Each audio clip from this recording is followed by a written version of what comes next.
My regular viewers know I do not like to jump on the latest hate train, okay? I'm not one of these people who sees the new outrage and thinks, yay, I'm going to make videos about that.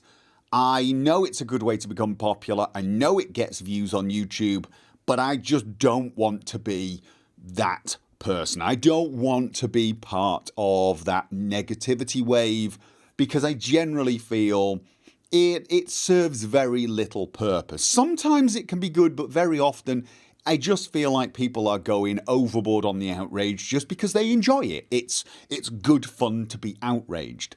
I prefer to be the voice of reason, to make critiques, to point out the flaws in a game or a company, but do it in a reasonable and preferably polite manner. But this time, I'm sorry, I'm just jumping on the hate train. I'm on board this time. I'm getting a ticket. I might even go first class, get a good view, because honestly, Bethesda have they've jumped the shark this time, and I barely know what to say about what they've done. I'm talking about the microtransactions in Fallout 76.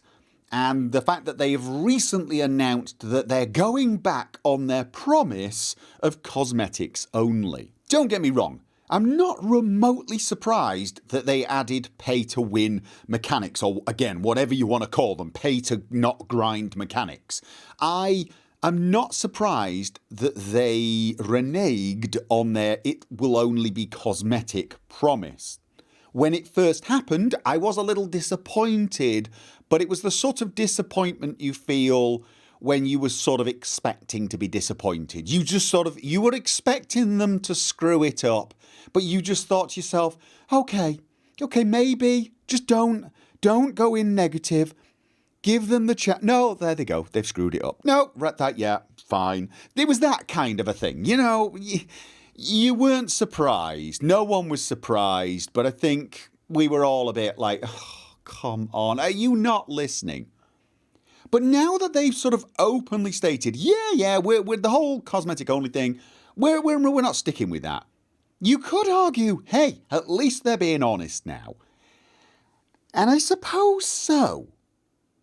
But actually, you know, that kind of makes it worse for me. I know that's bizarre. I know that sounds a little weird, but I almost find this honesty worse. Because at least when they were lying to us, it showed some sense of shame.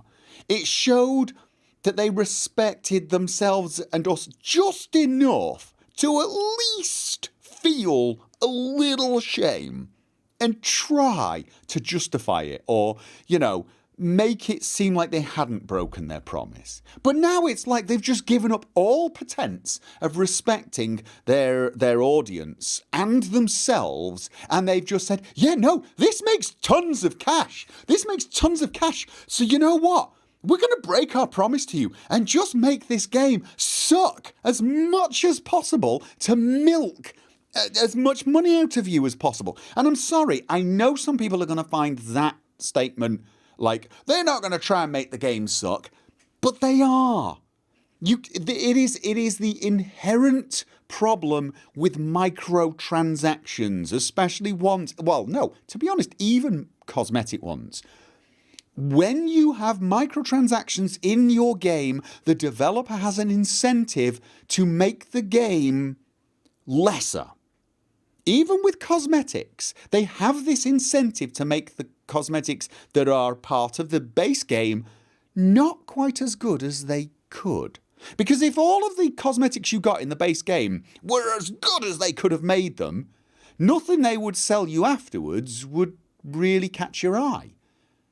The things they sell in microtransactions have to be just a little bit better than the stuff you got normally, which means they had to do a bit of a substandard job for the stuff you got as part of the... Notice I'm not saying for free, because this is a game that was full price, okay? And it's true of everything. The experience, all these utility items, they've added something to the game that made it a little bit grindy or added some disadvantage. Your equipment starts to decay and you've got to fix it. And they've actually made it in such a way that you might be tempted to buy those kits. You don't buy those kits because they're fun. You don't. I'm sorry, anyone who's... There is nobody... Okay, I'm going to retract. There are very few people who are not clinically weird. Yes, I've now made weirdness a clinical definition or a clinical diagnosis. You have to be clinically weird to buy something like a utility kit or a repair kit and go, oh, I bought a repair kit. I feel so good. You know, you just... There is no real argument for they add fun to the game. What they do is they alleviate some problem you have with the game. Yeah? They fix a problem that you have. It might be the tiniest minor problem, but it is a problem, and you have paid money to avoid that problem. You've essentially paid money to patch out a problem the developer deliberately added to the game. There's no way of getting around that. That is the situation we find ourselves in with pretty much any game that has microtransactions. And in fact, I've been thinking about this for the longest time.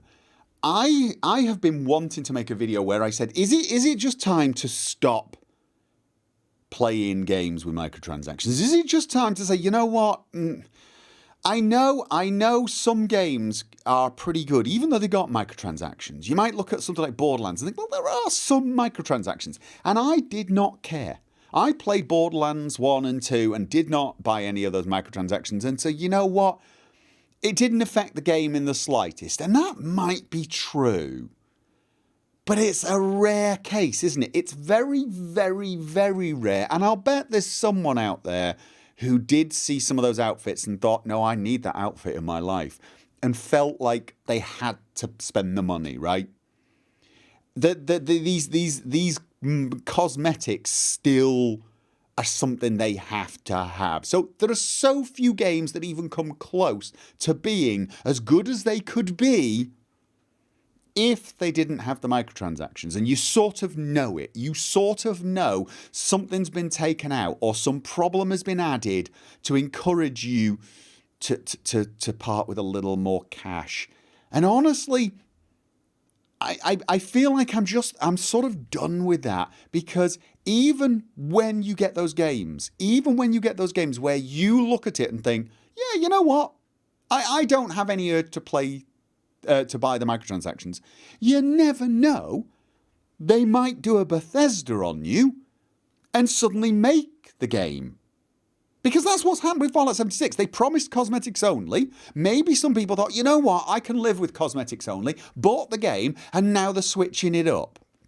And now they're going to start making those players suffer some problems so that they can sell them the fix, right? I mean, they've already said it. People have been asking us for these utility items. Yes, they were asking for those utility items because there was something in game that was annoying them. They wanted fridges because they wanted somewhere to store their bloody food. They didn't say, oh, you know what we want you to do? We really want you to go into our wallet and take more money out. Really? That's what we want you to do? Oh, throw in a fridge as well. That would be nice. No, they wanted the fridge. But these items are popular, says Bethesda. No crap. No crap. You've made a game where having those items makes the game fun or more fun. But no, that's a bad way to describe it. You've made a game where not having those items is less fun. And you did this after you sold them the game and promised them no microtransactions. No cosmetic, no non-cosmetics. Getting all confused in my shoutiness. Should calm down. And this. I mean, here's the thing. I would even say this is an argument for people having the right to demand a bloody refund. I know they won't be able to, because I know there'll be something written into the agreement that you signed when you started playing the game that specifically states they can do this to you. There's no way of winning court. But more morally. You've sold people a game and then you've just pulled the rug out from underneath them. It's disgusting. It's disgusting, and we don't know if more games companies will do this. So if I see a game and it comes with microtransactions, but I think, you know what though, those microtransactions do not bother me in the slightest, I'm never going to stop thinking, yeah, but maybe in 2 weeks they will. Maybe in a month it will. And if it's a single player game, maybe I'll think, well, I'll just finish the game as quickly as I can before they ruin the game. Yeah, that's a good selling point, isn't it? I mean, that really is a great way to describe a game. Oh, this game was great as long as you played it before they screwed it up. You know, I'm thinking if I see a microtransaction system in a game, I'm probably just going to leave. I'm certainly not going to review it because I can't recommend these games anymore. I can't recommend a game. You know, I mean, I can turn around to you and say, yeah, this game is fun right now. This game right now, I'm having a blast playing. I'm having a game, and the microtransactions as of this moment, and then give you the date, are fun. But you need to check to see have they added microtransactions. You know, do I need to do updates on all of my bloody reviews or anything like that? Anytime I do an opinion, right, and then go back and remove any opinion that no longer is valid. It's just too much stress. It's too much stress, and to be honest with you, I think from now on, I'm going to see a game that has microtransactions, even if they're cosmetic, and I'm going to assume ill intent. I'm going to assume ill intent because honestly, ill intent is built into a microtransaction system. At its core, it's an acknowledgement that you want to sell things to people after the fact, and you're probably going to make the game just a little worse to do so. This doesn't seem to be a problem when we get expansion pack size DLCs. This doesn't seem to be a problem. Although you could even argue the DLC culture that has sprung up has already had that effect to some degree as well. I mean, back in the day, you get a game that would come out, it would be very, very popular. People would demand more content. So the developer would say, hey, you know what? Let's make some DLC for this, and they'd make an expansion pack, right? And then they'd sell the expansion pack a year and a half later, and it'd be brilliant. But we now know that these companies just start planning the DLC like 2 years before they release the game, and the DLC's coming out months after the release of the game, which I always feel is just... I mean, I like DLC to come out later so that I've played the game once or twice. It depends on the game, I suppose. I'm thinking Bethesda games because I play them for such a long period. But just even with that sort of DLC now, there is some feeling that they may well have ripped things out that should have been in the main game. So we've even got that worry for that. But for microtransactions, I just think now, as soon as we see a microtransaction store in a game, we assume that we're going to get lied to. Whatever they're going to sell now, it's going to change, and we're going to hate it. I think we should just assume that. It may not actually happen because, you know, the company just thinks, yeah, this is going to kill us. Or maybe not enough people are playing the game after that amount of time that those sort of microtransactions won't work. I don't know. But I think from now on, we just see the microtransactions and think, yeah, that's a ticking time bomb. And yes, this does in fact worry me for future Bethesda titles like Starfield and The Elder Scrolls. Because of course, they've added microtransactions to their previous Elder Scrolls game and Fallout 4, the Creation Club. That is what it is. It is a bog basic standard microtransaction system. The difference with those games and the microtransactions is anything they try to do to the game to make the game more boring, the modding community can fix. So without them somehow disabling modding, which would be more or less impossible, in my opinion, without a complete overhaul of the engine, which I know some people want, but actually I still think a total overhaul of the engine could actually work against us. Although we know it's not going to happen for Elder Scrolls 6, and we know it's not going to happen for Starfield. They're using the old engine, so the chances are, even if they tried to stop us modding, even if they did try, it would fail. We would get round it, and I think the backlash.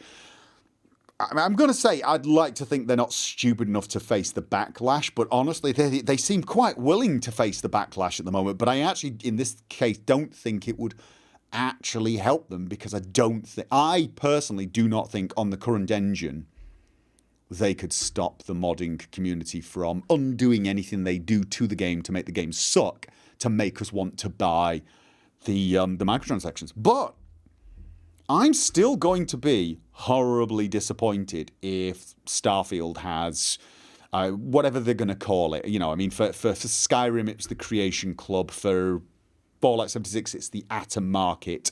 For Starfield, it'll be the Star Shop or whatever. Whatever it is, if they've got this in a single player game, I'm going to be horribly disappointed, and I'm going to assume they're going to try and fleece us. I'm just going to assume that, because that just does seem to be the case.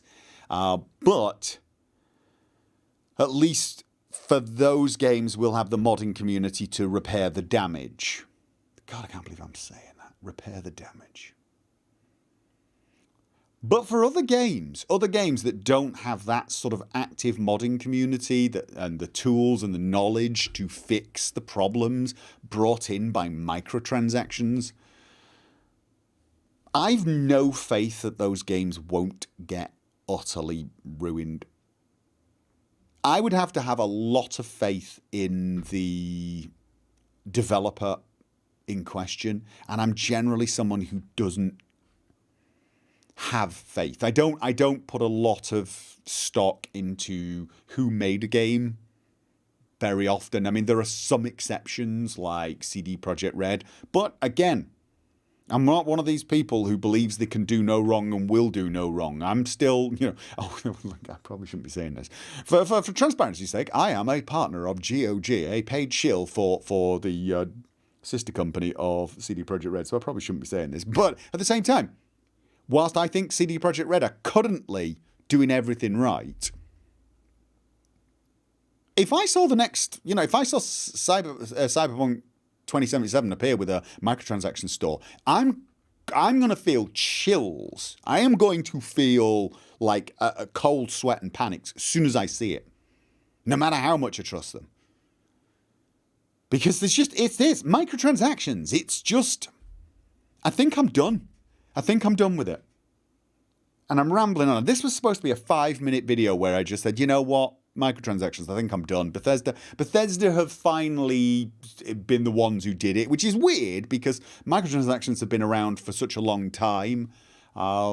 Maybe it's just because it's happening in a franchise I love so dearly. Maybe it's just because I've been playing Bethesda Game Studios games for such a long time and have such a passion for most of the games they've made. But whatever it is, I don't even think it's that. I think it's the fact that they've just openly come round and said, yeah, I know we said it. I know we said cosmetic only, but you know what? We've changed our mind based upon feedback. Rubbish. I mean, they're literally saying, yeah, we lied to you about the microtransactions being cosmetic only. And the reason we did lie to you is, and then they lie to us again and say it's because feedback, because the community seems to want it. No, the community feels strong-armed into purchasing these items. Listen to me. If there's anyone from Bethesda listens to this, and I know they probably won't, but if you do, listen to me. Not one single sale of the fridges or the repair kits were made by people who wanted to purchase the fridges or repair kits. They wanted the fridges and the repair kits. They were forced to pay. Okay? The feedback they were giving you was, yes, we need these things in this game. Not, yes, we love throwing money at you, because we don't anymore. I'm sorry, Bethesda, we don't. There are some companies that have got that trust, that have got that love, where people want to give them money to support them. They want to give them money. They'll support them on Kickstarter. They will fund these projects because they know they want to see the game from that company. You are not such a company anymore. I'm sorry, but you're not. We all, well, I say we all, the Elder Scrolls fan base is really, really looking forward to Elder Scrolls 6 with a lot of trepidation, but we're looking forward to it. Many of us are still looking forward to Starfield, okay? Again, with a lot of trepidation. But we're not looking, we're not like, oh, just throw money at them to make this. The way we would have been back in 2014 about Fallout 4. Fallout 4 came out and we were all like, yes, have our money, give us the game. Now, Starfield's going to come out and we're going to be going, oh, please don't screw this up, and we might give you our money. That's where you're at now. That's where you're at. But apparently it's working. Apparently Bethesda are making enough money that they don't mind. And that, I think, is what depresses me, because for years I've been asking, why are these companies doing this? Why are these companies doing this? And a lot of really annoying people have been coming along and going, to make money, I can't believe you don't understand. They want to make money. I know they want to make money. I just can't believe this is a good way to make money. Annoying the snot out of your player base. Aggravating and alienating your fans did not seem to me to be a smart way to make money.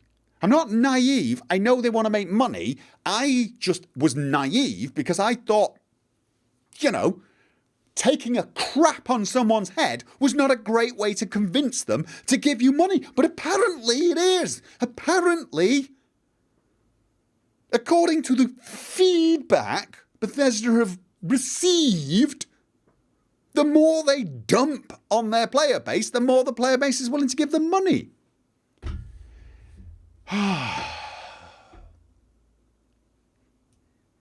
Yeah, I'm sorry. I don't find this honesty refreshing.